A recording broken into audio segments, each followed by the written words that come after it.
এরপর সে পাথর নিক্ষেপ করল, আর তখনই এমন কিছু ঘটল যা কেউ কল্পনাও করেনি।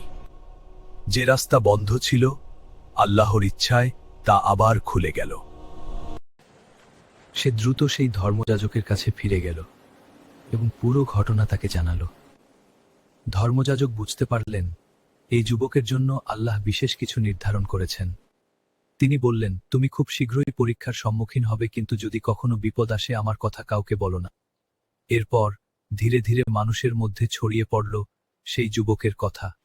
মানুষ তার কাছে আসতে শুরু করল, আর খুব শীঘ্রই পুরো রাজ্য জানতে পারে তার নাম। ধীরে ধীরে পুরো রাজ্যে ছড়িয়ে পড়ল সেই যুবকের কথা। মানুষ বলতে লাগলো তার দোয়ার মাধ্যমে আল্লাহ অসুস্থদের সুস্থ করে দেন। বাদশাহের পরিষদবর্গের এক লোক অন্ধ হয়ে গিয়েছিল।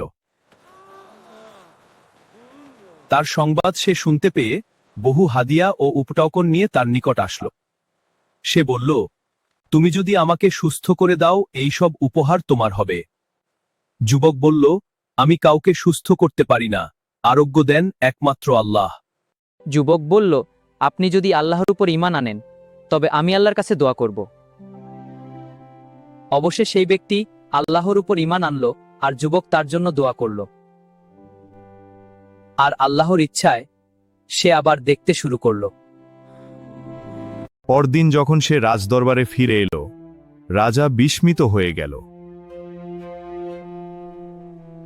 রাজা জিজ্ঞেস করল, কে তোমার দৃষ্টি ফিরিয়ে দিয়েছে? সে বলল, আমার প্রতিপালক আল্লাহ। পরবর্তী পর্বে দেখুন কিভাবে সত্য প্রকাশের কারণে শুরু হলো ভয়ঙ্কর নির্যাতন।